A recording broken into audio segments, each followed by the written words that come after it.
Hi again, Coraline Jones. We are ready to hear chapter 6. Well, at least I hope you are. A lot of things have happened. Coraline clearly does not want buttons put into her eyes. It's not fun. Who wants sewn buttons? So, let's find out what's going to happen. Coraline was woken by the mid-morning sun full on her face. For a moment, she felt utterly dislocated. She did not know where she was. She was not entirely sure who she was. It is astonishing just how much of what we are can be tied to the beds we wake up in the morning, and it is astonishing how fragile that can be. Sometimes Coraline would forget who she was while she was daydreaming that she was exploring the Arctic, or the Amazon rainforest, or darkest Africa.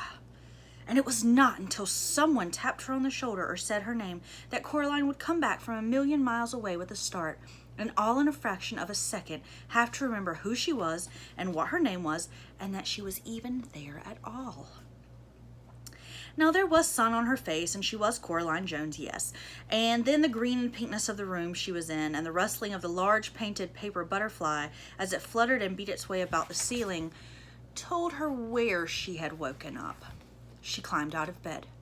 She could not wear her pajamas, dressing gown, and slippers during the day, she decided, even if it meant wearing the other Coraline's clothes.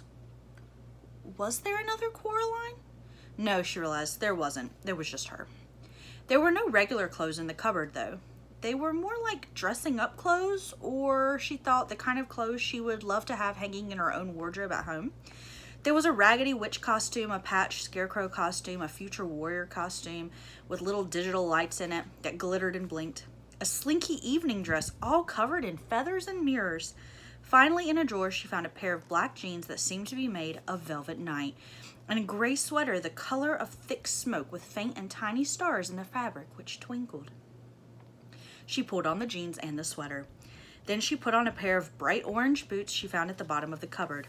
She took her last apple out of the pocket of her dressing gown and then took, from the same pocket, the stone with the hole in it. Don't forget about the stone. She put the stone into the pocket of her jeans, and it was as if her head had cleared a little, as if she had come out of some sort of fog. She went into the kitchen, but it was deserted. Still, she was sure there was someone in the flat. She walked down the hall until she reached her father's study and discovered that it was occupied.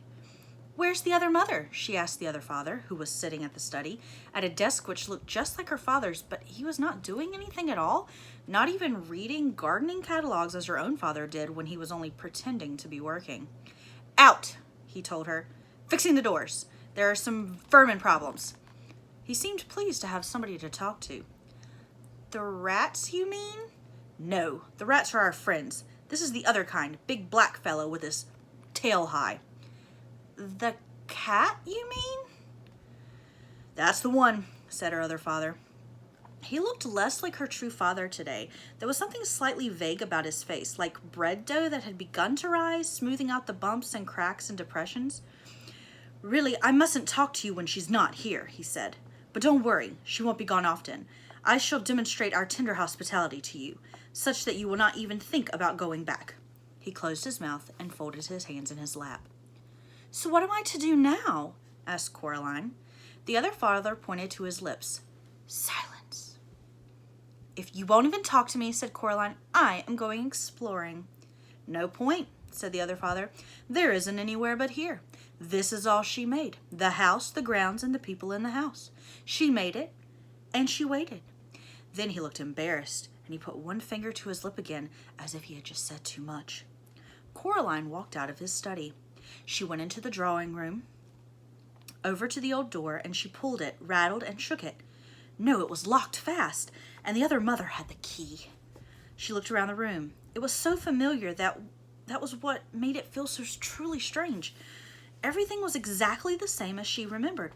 There was all her grandmother's strange-smelling furniture. There was the painting of the bowl of fruit, a bunch of grapes, 2 plums, a peach, and an apple hanging on the wall. There was the low wooden table with the lion's feet and the empty fireplace which seemed to suck heat from the room. But there was something else, something she did not remember seeing before. A ball of glass up on the mantelpiece. She went over to the fireplace, went up on tiptoes, and lifted it down. It was a snow globe. with 2 little people in it. Coraline shook it and set the snow flying, white snow that glittered as it tumbled through the water. Then she put the snow globe back on the mantelpiece and carried on looking for her true parents and for a way out. She went out of the flat, past the flashing light store, behind which the other Mrs. Spink and Forcible performed their show forever, and she set off into the woods. Where Coraline came from, once you were through the patch of trees, you saw nothing but the meadow and the old tennis court. In this place, the woods went on farther. The trees became cruder and less tree-like the farther you went. Pretty soon, they seemed very approximate, like the idea of trees, a grayish-brown trunk below, a greenish splodge of something that might have been leaves above. Coraline wondered if the other mother wasn't interested in trees, or if she just hadn't bothered with this bit of the property because nobody was expected to come out this far. She kept walking, and then the mist began. It was not damp, like a normal fog or mist. It was not cold, and it was not warm. It felt to Coraline like she was walking into nothing. I'm an explorer, thought Coraline to herself, and I need all the ways out of here that I can get, so I shall keep walking. The world she was walking through was pale nothingness, like a blank sheet of paper or an enormous empty white room. It had no temperature, no smell, no texture, and no taste. It certainly isn't mist, thought Coraline, although she did not know what it was. For a moment she wondered if she might have gone blind, but no, she could see herself, plain as day. But there was no ground beneath her feet, just a misty, milky whiteness. And what do you think you're doing? Said a shape to one side of her. It took a few minutes for her eyes to focus on it properly, and she thought it might be some kind of lion at first, some distance away from her, and then she thought it might be a mouse close beside her, and then she knew what it was. I'm exploring, Coraline told the cat. Its fur stood straight up from its body, and its eyes were wide, while its tail was down in between its legs. It did not look like a happy cat. Bad place, said the cat, if you want to call it a place, which I don't. What are you doing here? I'm exploring. Nothing to find here, said the cat. This is just the outside, the part of the place she hasn't bothered to create. She? The one who says she's your other mother, said the cat. What is she? Asked Coraline. The cat did not answer, just padded through the pale mist beside Coraline. A shape began to appear in front of them, something high and towering and dark. You were wrong, she told the cat. There is something there. And then it took shape in the mist, a dark house which loomed at them out of the formless whiteness. But that's, said Coraline. The house you just left, agreed the cat. Precisely. Maybe I just got turned around in the mist, said Coraline. The cat curled the high tip of its tail into a question mark and tipped its head to one side. You might have done it, he said. I certainly would not. Wrong indeed. How can you walk away from something and still come back to it? Asked Coraline. Easy, said the cat. Think of somebody walking around the world. You start out walking away from something and end up coming back to it. Small world, said Coraline. It's big enough for her, said the cat. Spiders' webs only have to be large enough to catch flies. Coraline shivered. He said that he's fixing all the gates and the doors, she told the cat, to keep you out. She may try, said the cat, unimpressed. Oh yes, she may try. They were standing under a clump of trees now, beside the house. These trees looked much more likely. There's ways in and ways out of places like this that even she doesn't know about. Did she make this place then? Asked Coraline. Made it, found it, what's the difference? Asked the cat. Either way, she's had it a very long time. Hang up. And it gave a shiver and a leap, and before Coraline could blink, the cat was sitting with its paw, holding down a big black rat. It's not that I like rats at the best of times, said the cat conversationally, as if nothing had happened, but the rats in this place are all spies for her. She uses them as her eyes and hands. And with that, the cat let the rat go. It ran several feet, and then the cat with one bound was upon it, batting it hard with one sharp claw, while the other paw held the rat down. I love this bit, said the cat happily. Want to see me do it again?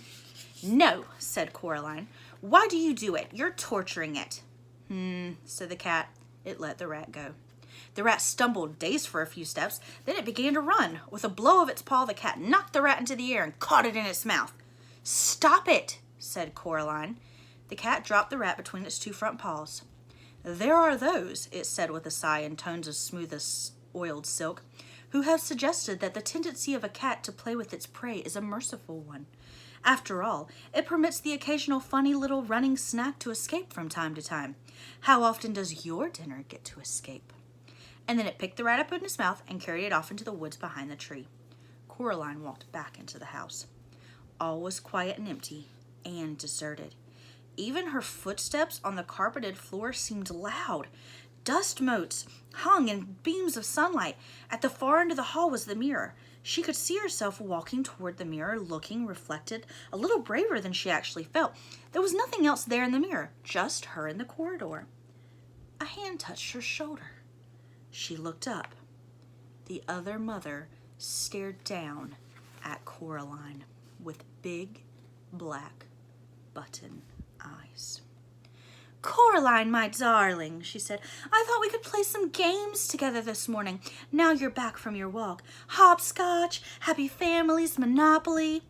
"You weren't in the mirror," said Coraline. The other mother smiled. "Mirrors," she said, "are never to be trusted. Now, what game shall we play?" Coraline shook her head.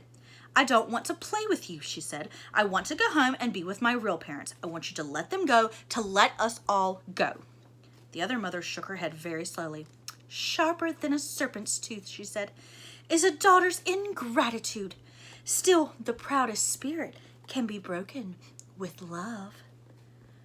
And her long white fingers waggled and caressed the air. "I have no plans to love you," said Coraline. "No matter what, you can't make me love you."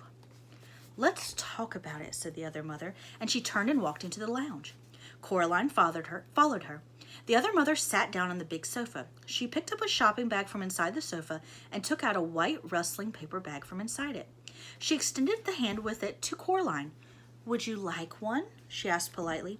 Expecting it to be a toffee or a butterscotch ball, Coraline looked down. The bag was half filled with large, shiny black beetles, crawling all over each other in their efforts to get out of the bag. "No," said Coraline, "I don't want one." "Suit yourself," said her other mother. She carefully picked out a particularly large and black beetle, pulled off its legs, which she dropped neatly into a big glass ashtray on the small table beside the sofa, and popped the beetle into her mouth. She crunched it happily. "Yum," she said, and took another. "You're sick," said Coraline. "Sick and evil and weird." "Is that any way to talk to your mother?" her other mother asked, with her mouth full of black beetles. "You aren't my mother," said Coraline. Her other mother ignored this. "Now I think you are a little overexcited, Coraline. Perhaps this afternoon we could do a little embroidery together or some watercolor painting. Then dinner, and then if you have been good, we may play with the rats a little before bed, and I shall read you a story and tuck you in and kiss you good night." Her long white fingers fluttered gently like a tired butterfly, and Coraline shivered. "No," said Coraline. The other mother sat on the sofa. Her mouth was set in a line, her lips were pursed. She popped another black beetle into her mouth and then another, like someone with a bag of chocolate-covered raisins. Her big black button eyes stared into Coraline's hazel eyes. Her shiny black hair twined and twisted about her neck and shoulders as if it were blowing in some kind of wind that Coraline could not touch or feel. They stared at each other for over a minute. Then the mother said, "Manners!" She folded the white bag carefully so no black beetles could escape, and she placed it back in the shopping bag. Then she stood up and up and up. She seemed taller than Coraline remembered. She reached into her apron pocket and pulled out first the big black door key, which she frowned at and tossed onto her shopping bag, and then a tiny silver-colored key. She held it up triumphantly. "There we are," she said. "This is for you, Coraline, for your own good, because I love you, to teach you manners. Manners maketh man, after all." She pulled Coraline back into the hallway and advanced upon the mirror at the end of the hall. Then she pushed the tiny key into the fabric of the mirror and she twisted it. It opened like a door, revealing a dark space behind it. "You may come out when you've learned some manners," said the other mother, "and when you're ready to be a loving daughter." She picked Coraline up and pushed her into the dim space behind the mirror. A fragment of beetle was sticking to her lower lip, and there was no expression at all in her black button eyes. Then she swung the mirror door closed and left Coraline in darkness. End of chapter 6. You'll have to come back for chapter 7.